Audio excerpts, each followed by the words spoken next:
ជំរាបសួរពុកម៉ែបងប្អូនទាំងអស់គ្នាចាចូលជាមួយនឹងនាងខ្ញុំលៀងសាជាថ្មីទៀតហើយចាហើយថ្ងៃនេះនាងខ្ញុំមានប្រភេទផ្ទះវីឡាតូលចាមួយប្រភេទដែលនៅខាងក្រៅនាងខ្ញុំនេះចាហើយសម្រាប់ផ្ទះនេះគឺស្ថិតនៅប៉ែកខាងចាផ្លូវជាតិលេខ4ចានៅចិត្តជាមួយនឹងផ្សារថ្នល់តតឹងតែម្ដងចាអញ្ចឹងមកនឹងចូលទៅខាងក្នុងនាងខ្ញុំចង់ឲ្យពុកម៉ែបងប្អូនជួយ like share នាងខ្ញុំម្នាក់មួយចាដើម្បីឲ្យពុកម៉ែបងប្អូនដទៃទៀតដែលគាត់កំពុងតែស្វែងរកផ្ទះចាដែលហើយ 100% ហើយគាត់បង់លុយចូលតិចតួចគាត់ចូលនៅតែម្ដងណាចាឲ្យគាត់បានឃើញពីគម្រោងរបស់ខាងនេះខ្ញុំផងចាសម្រាប់ផ្ទះវីឡាតូនៅខាងក្រៅនេះខ្ញុំនេះមានតម្លៃត្រឹមតែ$157,900តែប៉ុណ្ណោះពុកម៉ែបងប្អូនទាំងអស់គ្នាចាហើយចាសម្រាប់ពុកម៉ែបងប្អូនដែលគាត់ចង់បានប្រភេទផ្ទះវីឡាតូលអាចមកមើលទីតាំងបានអញ្ចឹងជួយ share ម្នាក់មួយទាំងអស់គ្នាចាតោះឥឡូវកុំឲ្យខាតពេលយូរយើងចូលទៅមើលខាងក្នុងទាំងអស់គ្នាតែម្ដងចាពុកម៉ែបងប្អូនទាំងអស់គ្នាចាមុននឹងចូលទៅខាងក្នុងនេះខ្ញុំឲ្យពុកម៉ែបងប្អូនមើលពីរូបរាងផ្ទះរបស់យើងនៅខាងក្រៅផងដែរចាហើយសម្រាប់សំណង់គឺកំពុងសាងសង់ចាបាន 90% ក៏មានដែរចាពុកម៉ែបងប្អូនទិញហើយចូលរស់នៅឆាប់បានចូលរស់នៅតែម្ដងចាហើយសម្រាប់ពុកម៉ែបងប្អូនដែលគាត់ចានៅក្រៅប្រទេសក៏ដូចជានៅក្នុងប្រទេសចាគាត់អាចមកមើលទីតាំងបានចាសម្រាប់ទីតាំងវិញគឺស្ថិតនៅប៉ែកខាងចាផ្លូវជាតិលេខ4ពុកម៉ែបងប្អូនគាត់តែធ្វើដំណើរមកតាមផ្លូវជាតិលេខ4មកដល់ផ្សារថ្នល់តតឹងក៏នៅជិតជាមួយនឹងចាផ្សារថ្នល់តតឹងយើងតែម្ដងចាងាយស្រួលក្នុងការរកខ្លាំងមែនតើសម្រាប់ចូលមកដល់ខាងក្នុងបរិវេណផ្ទះរបស់យើងគឺធំទូលាយស្អាតក៏ដូចជាកន្លែងចតឡានចារួមជាមួយនឹងចាសួនយើងដាំបន្លែផ្កាអីនៅចំហៀងផ្ទះរបស់យើងចាសម្រាប់ក្នុងគម្រោងនេះគឺមានអតិថិជនគាត់ទិញមុនគាត់ចូលរស់នៅបដាហើយណាពុកម៉ែបងប្អូនទាំងអស់គ្នាចាចូលរស់នៅអត់មានស្ងាត់អត់មានអីទេចាគឺមានប្រជាពលរដ្ឋគាត់ចូលរស់នៅបដាហើយចាឥឡូវយើងចូលទៅមើលខាងក្នុងផ្ទះអូខេចាសម្រាប់ខាងក្នុងផ្ទះរបស់យើងគឺធំទូលាយស្អាតមែនតើពុកម៉ែបងប្អូនទាំងអស់គ្នាចានៅចំហៀងនេះគឺយើងរៀបចំជាចាកន្លែងបន្ទប់ទទួលភ្ញៀវចាសម្រាប់បន្ទប់ទទួលភ្ញៀវពុកម៉ែបងប្អូនអាចដេកថែមក៏ដូចជាការដាក់សាឡុងតុទូឈុតធំអីក៏បានដែរចាហើយខាងលើនេះគឺមានការរៀបចំជាពិដានដេកនៅខាងលើទៀតពុកម៉ែបងប្អូនទាំងអស់គ្នាចាស្អាតមែនតើពុកម៉ែចារស់រាន់សម្រាប់តម្លៃចាតម្លៃផ្ទះនេះពេញគឺត្រឹមតែចា$149,700តែប៉ុណ្ណោះចាសម្រាប់ពុកម៉ែបងប្អូនចង់បង់រំលោះចាបងរំលោះងាយគឺយើងបងមុនត្រឹមតែ20%តែប៉ុណ្ណោះចាពុកម៉ែបងប្អូននៅទទួលបានការបញ្ចុះតម្លៃចាជាច្រើនទៀតរួមជាមួយនឹងការថែមជូនជាច្រើនទៀតផងដែរចាឥ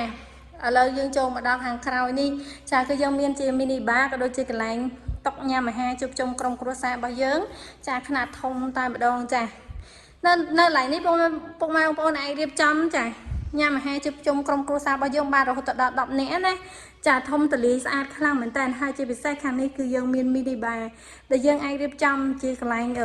ដាក់តាំងស្រាក្រហមចាដូចនៅផ្ទះគំរូនេះអញ្ចឹងចាយើងអាចឈាញ៉ាំអីតិចតួចអីចឹងណាចាយើងញ៉ាំបាននៅនឹងផងដែរចាអូខេចាមើលឡើងណាអត់យល់អាចខមមិននៅខាងក្រោមនេះបានចាពីលោនេះខ្ញុំទាញទៅរៀងលឿនពេកចឹងណាមើលទៅអត់សូវយល់នៅក្នុងផ្ទះចាឥឡូវយើងយឺតបន្តិចចាដើម្បីងាយស្រួលក្នុងការមើលខាងក្នុងតើមានអីគេខ្លះចាដូចជាកន្លែងនេះចឹងនេះខ្ញុំបានបង្ហាញនេះចឹងចាគឺជាផ្ទះបាយចាសម្រាប់ផ្ទះបាយចាបងស្ត្រីមេផ្ទះប្រកាសជាស្រឡាញ់ពេញចិត្តខ្លាំងមែនតើនៅខ្សែផ្ទះបាយរបស់យើងគឺយើងមានម៉ាតដែលមានរាងជាអក្សរ L រៀបចំជាកន្លែងលាងដៃចាលាងចានលាងឆ្នាំងក៏ដូចជាពុកម៉ែបងប្អូនអាចរៀបចំជាកន្លែងដាក់ចក្រានហ្គាសចក្រានអគ្គិសនីរបស់យើងហ្នឹងចាគឺបានតលាយតែម្ដងហើយនៅខាងក្រោមជាទូតាំងនៅខាងក្រោមនេះយើងដាក់ជាសម្ភារៈផ្ទះបាយរបស់យើងចិត្តឆឹងតែម្ដងពុកម៉ែបងប្អូនដែលគាត់មានសម្ភារៈផ្ទះបាយច្រើនមិនបាច់ភ័យទេដោយសារតែប្រភេទផ្ទះនេះចក្រានបាយគឺទលាយស្អាតហ្មងហើយជាពិសេស space ធំចាអាចដាក់ទូថែមទៀតបានចាទូចង់ដាក់ទូចានពីលើនឹងទៀតបានទៀតណាបងប្អូនទាំងអស់គ្នាចាងាយស្រួលក្នុងការរៀបចំខ្លាំងមែនតើហើយចំផ្ទាល់ដីរបស់យើងក៏មានជាបន្ទប់ទឹកមួយដែរសម្រាប់ទទួលភ្ញៀវពុកម៉ែបងប្អូនដែលគាត់មកលេងក៏អាចប្រើប្រាស់ជាមួយនឹងបន្ទប់ទឹកនេះបានចាសម្រាប់បន្ទប់ទឹកគឺយើងមានកន្លែងនោះទឹកកន្លែងលាងដៃក៏ដូចជាចានបង្គន់ចាហើយយើងប្រើអត់មានទៅតក្បាលអីទេចាអធិស្ឋានមានន័យថា miền đây tha vì ở phố sườn lá chả phố sườn lá ăn miền tây tây chả châu tắc ăn bả ao đấy na phong mai ôn ở khné chả ok là nhưng khi em chun phong mai ôn lăng tầm mưa tròn tìm môi tầm đồng thà nữ tròn tìm môi miền này kịch là chả ok lăng mà đào tròn tìm môi chả sắp đáp ở tròn thằng lớn giống miền mà tốc kênh 3 chả thằng lớn này á chảបន្ទប់កេង3ហើយបន្ទប់ទទួលភ្ញៀវ1ចាពុកម៉ែបងប្អូនឆ្ងល់ណាហាខាងក្រៅមានបន្ទប់ទទួលភ្ញៀវ1ចានៅខាងលើបន្ទប់ទទួលភ្ញៀវកន្លែងណាអូខេឥឡូវនេះចដាខ្ញុំឡើងមកមិញហ្នឹងឥឡូវខ្ញុំចូលទៅបន្ទប់កេងទី1ដែលជាបន្ទប់សមាជិកគ្រួសារ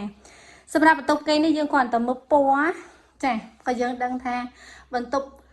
កូនប្រុសដែរពុកម៉ែបងប្អូនទាំងអស់គ្នាចាបែបសតុនបែបសកម្មចាមើលទៅងាយស្រួលក្នុងការសម្អាតចឹងណាចាស្អាតខ្លាំងមែនតើសម្រាប់បន្ទប់ទលាយចាមានបង្អួចនៅចំហៀងខាងនេះគឺធំទលាយយើងចូលមកយើងអត់ចាំបាច់ប្រើជាមួយនឹងភ្លើងច្រើនទេចាហើយក៏យើងមានបន្ទប់ទឹកមួយដែរនៅខាងក្នុងចាសម្រាប់បន្ទប់ទឹករបស់យើងគឺទលាយដូចគ្នាចានេះពុកម៉ែបងប្អូនទាំងអស់គ្នាស្អាតខ្លាំងមែនតើអូខេឥឡូវជូនទៅមើលបន្ទប់សមាជិកគ្រួសារមួយទៀតដែលជាបន្ទប់កូនស្រីចានិយាយរួមនេះខ្ញុំចូលបន្ទប់នីមួយដាក់ឈ្មោះកូនប្រុសកូនស្រីដើម្បីងាយស្រួលចំណាំមកបងប្អូនខ្លះគាត់ចូលមកគាត់ថាបន្ទប់ដូចគ្នាមិនដឹងបន្ទប់ណាបន្ទប់ណីចាអញ្ចឹងបានខ្ញុំដាក់ថាបន្ទប់កូនប្រុសនិងបន្ទប់កូនស្រីចាដូចនេះអញ្ចឹងគឺជាបន្ទប់កូនស្រីយើងមើលពណ៌បែបភីងអញ្ចឹងណាចាគឺស្អាតខ្លាំងមែនតើរៀបចំជាកន្លែងគេងចាស្អាតក៏ដូចជាកន្លែងតុសម្អាងឬក៏តុសិក្សាចារបស់កូនចាកន្លែងនេះគឺទូកៅអៅក៏ដូចជាទូតាំងផ្សេងចាហើយខាងនេះចាគឺបន្ទប់ទឹកចាសម្រាប់បន្ទប់ទឹកក៏ដូចគ្នាដែរកលីស្អាតមកបងប្អូនទាំងអស់គ្នាចាសម្រាប់អ្នកដែលគាត់មានសមាជិកគ្រួសារច្រើនអាចជ្រើសរើសជាមួយនឹងប្រភេទផ្ទះនេះបានចាដោយសារតែប្រភេទផ្ទះនេះគឺទលាយហើយមានបន្ទប់ច្រើនចាងាយស្រួលដូចគាំងងាយស្រួលថែមចាឥឡូវខ្ញុំចូលទៅបន្ទប់មេគ្រួសារម្ដងចាតាចង់ដឹងថាតើនៅបន្ទប់មេគ្រួសារមានអីគេខ្លះអូខេចូលមកដល់នេះចាមិនមែនបន្ទប់គេងទេណាពុកម៉ែបងប្អូនចានេះគឺជាកន្លែងទទួលភ្ញៀវមួយទៀត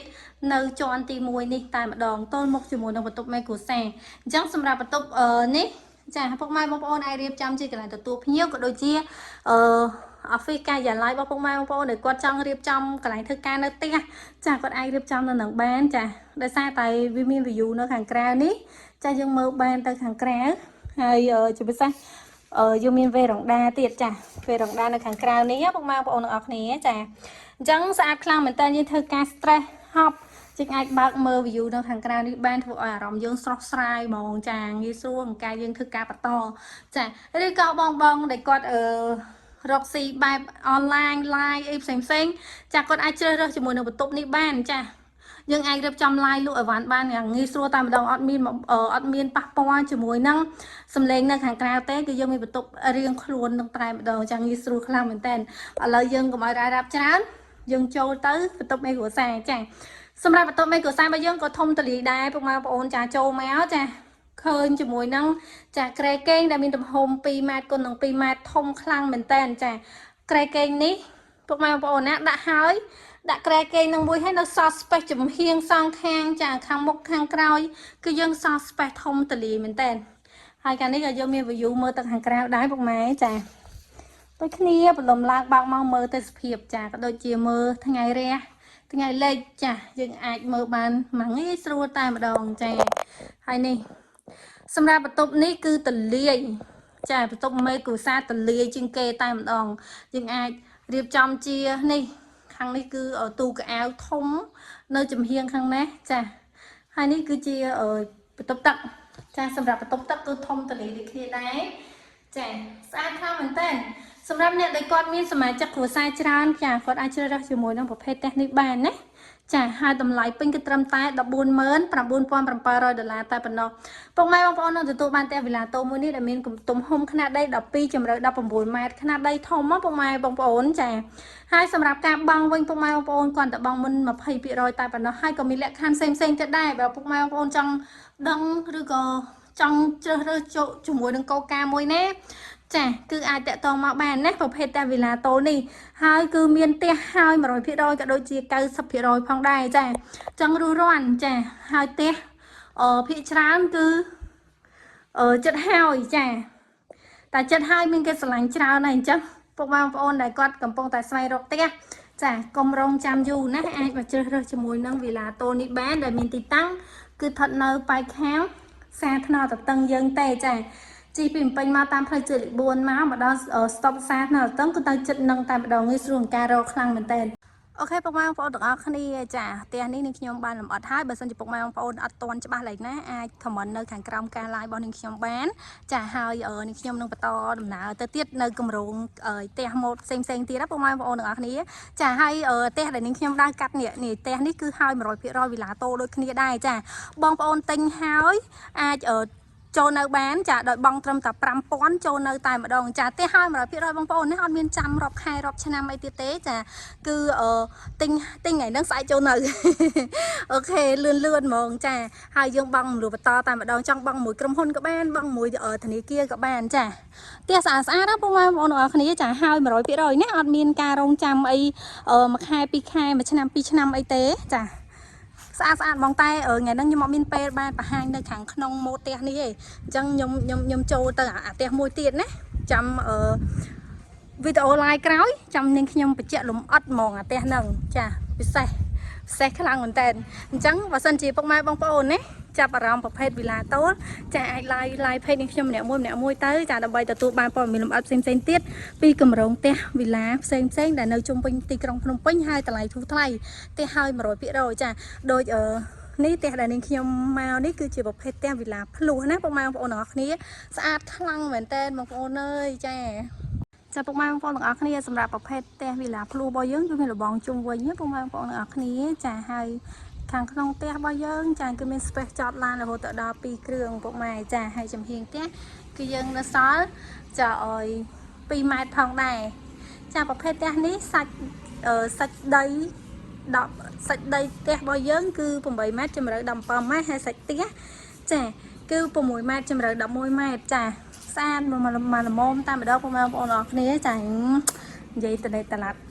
ដល់ហ្នឹងឯហ្នឹងចាឥឡូវយើងចូលមកដល់ខាងក្នុងចាខាងក្នុងផ្ទះរបស់យើងចាកន្លែងទទួលភ្ញៀវគឺធំទូលាយស្អាតជាពិសេសការដេកពីដែនរបស់យើងវិញគឺស្រស់ស្អាតខ្លាំងមែនតើពុកម៉ែបងប្អូនអរគ្នាហើយជំនាញខាងនេះក៏មានការដេកដូចគ្នាដែរចាសម្រាប់ពុកម៉ែបងប្អូនដែលគាត់ចង់បានប្រភេទផ្ទះវីឡាភ្លោះបែបនេះចាអាចរុះរាន់មកមើលទីតាំងណាសម្រាប់តម្លៃពេញគឺត្រឹមតែ$15000តែប៉ុណ្ណោះពុកម៉ែបងប្អូនទាំងអស់គ្នាចាហើយសម្រាប់បន្ទប់កេងគឺមានរហូតដល់3បន្ទប់ទឹក3ចាចូលមកដល់ខាងក្រោយចាគឺជាកន្លែងតុញ៉ាំអាហារជួបជុំក្រុមគ្រួសាររបស់យើងខ្នាតធំក៏បានខ្នាតតូចក៏បានចាហើយជាពិសេសចាបងស្ត្រីមេផ្ទះគាត់ប្រកាសជាចង់បានចាជាក្រានបាយដែលធំទូលាយងាយស្រួលក្នុងការឈរចម្អិនអាហារក៏ដូចជាដាក់សម្ភារៈបានច្រើនចាគឺត្រូវបាច់តែម្ដងចាត្រូវបាច់ហ្មងចាដោយសារតែប្រភេទផ្ទះនេះជាក្រានបាយរបស់យើងគឺ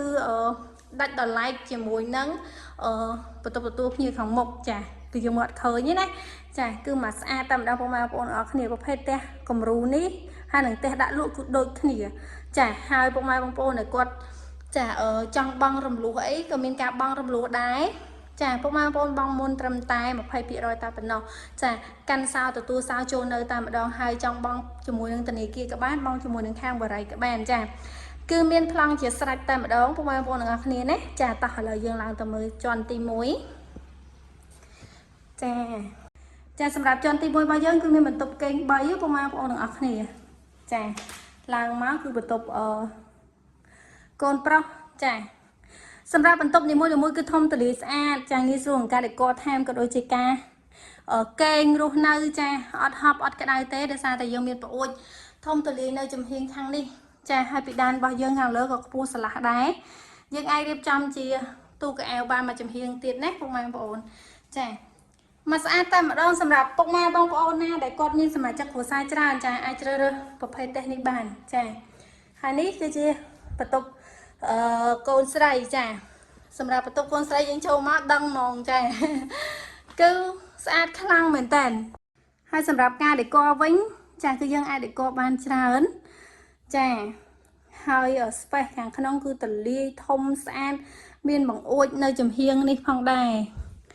ចាភ្លឺពលឺភ្លឺចូលមកគ្រប់គ្រាន់តែម្ដងពុកបងប្អូនទាំងអស់គ្នាចាឥឡូវយើងបន្តទៅមុខទៀតចាហើយខាងនេះគឺបន្ទប់ទឹកចាខាងក្រៅគឺបន្ទប់ទឹក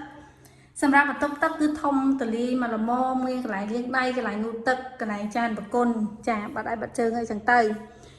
អូខេឥឡូវយើងចូលទៅបន្ទប់មេគ្រួសារចាបន្ទប់ដែលនេះខ្ញុំឆ្លាញ់ខ្លាំងជាងគេគឺបន្ទប់មេគ្រួសារចាបន្ទប់មេគ្រួសារចូលមកគឺយើងអាចរៀបចំជាសាឡុងអង្គុយនៅខាងលើបានមួយឈុតហើយក្រែកេងរបស់យើងចា2ម៉ែត្រគុណ2ម៉ែត្រធំណាបងប្អូនទាំងអស់គ្នាចាក្រែកេងធំហើយយើងដាក់មើលមកចាគឺយើងសល់ space ខាងក្នុងបន្ទប់របស់យើងណាចាគឺទលាយខ្លាំងមែនតើចាអ្នកដែលគាត់ចង់បានបន្ទប់ធំចាអាចជ្រើសរើសជាមួយនឹងបន្ទប់មេគ្រួសារនេះចាមកស្អាតហ្មងហើយកន្លែងដែលយើងអាចរៀបចំជាទូកៅអៅវិញចាគឺនៅចំហៀងខាងនេះដាច់តម្លៃពីគ្នាបងប្អូនអរគ្នាយើងគេងកន្លែងគេងផ្សេងនៅកន្លែងរៀបចំទូកៅអៅផ្លាស់កៅអៅអីផ្សេងណាចាកន្លែងនេះដូចនេះខ្ញុំបានបង្ហាញនេះកន្លែងដាក់ទូកៅអៅក៏ដូចដាក់កៅអៅឬក៏រៀបជាទូអីផ្សេងតាមចំណង់ចំណូលចិត្តពុកម៉ែបងប្អូនទាំងអស់គ្នាចាហើយបើខាងនេះវិញចាបន្ទប់ទឹកចាសម្រាប់បន្ទប់ទឹកគឺរៀបអត់ការ៉ូឡើងដល់លើតែម្ដងមានកន្លែងងូតទឹកកន្លែងលាងដៃលាងអីចឹងទៅចាមកស្អាតមកសេតហ្មងបងប្អូនទាំងអស់គ្នាអើយចាសម្រាប់ប្រភេទផ្ទះនេះចា